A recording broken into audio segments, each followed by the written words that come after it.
Thank you, David. I've never had anyone introduce me then tell the audience, put the whip to him. All right, but that's okay. We'll survive.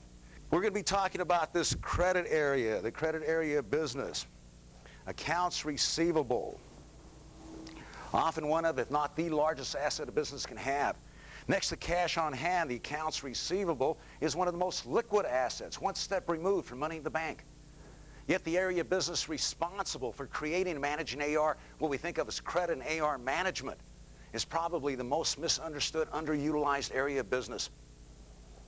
If you ask most business people what comes to mind when you think of the credit area business, they're going to have a lot of negatives.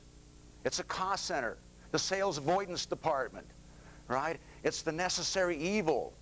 One CEO wrote when he thought of his credit function in his company, what came to mind was the ugly stepchild of the accounting department.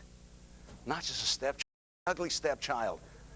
This goes back a long ways. Victor Hugo, the French poet, wrote, "A creditor is worse than a master. A master owns only your person. A creditor owns your dignity and can belabor that." If you happen to be the credit guy, what do you put on your business card? Chief Belabor of Dignity. All right? Little children run when they see you coming down the street. This attitude goes back a long ways. Let's go back to the 50s. Kind of establish where we came from so we can figure out how we got here, so we can get away from there. We can move in a different direction. What was the world like in the 50s? We had just come out of World War II. The interesting thing about World War II, it was a real war. Everyone had a job, even if that job was picking up scrap metal, but there was nothing to buy. Guns, ships, airplanes, so there was a lot of pent-up demand. This pent-up demand came from years of fighting this war. People were looking for stuff to buy. In the 1950s, if you bought something from Japan, it was junk, and when it broke, you threw it away. In the 70s, the 80s, they started beating our brains out in the marketplace with quality. Today, you better have quality, not only in your product or service, but in your business processes. But this was the 1950s. We had growing demand. In the United States, all these guys came back from the war. They went to school under the GI Bill. They built this industrial giant. This added to growing demand. They had all those kids, the baby boomers. 70 million were born after World War II. This added to growing demand. Women had figured out during World War II they could have a career, be the masters of their own fate, not become homemakers. They stayed in the marketplace. Added to growing demand.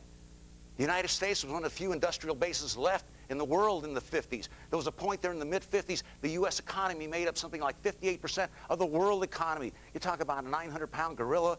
Those were the days. We had to rebuild Europe and Japan. Why? We had bombed them. 1950s was a time of limited competition.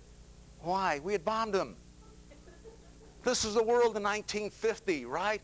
People standing in line looking for stuff to buy, growing demand, limited competition.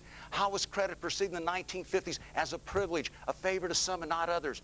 How did businesses measure performance? That tells us a lot about expectations, how they measure performance. They used a thing called days sales outstanding, average turn time on your accounts receivables, and percent bad debt. What percent failed to pay? 1950 measurements. A lot of things have changed since the 50s. Including what's changing fast out there, ever-increasing competition. A few years ago, I was in Oklahoma City doing a presentation for the Oklahoma Graphics Association, commercial printers.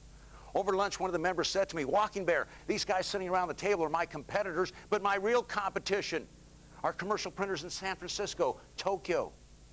Welcome the new decade, the new century, the new millennium.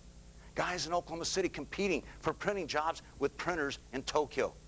All too often, we're still caught up in this time warp. Too often today, many businesses are still using 1950 measurements. Days sales outstanding, percentage bad debt. The world has changed except for credit.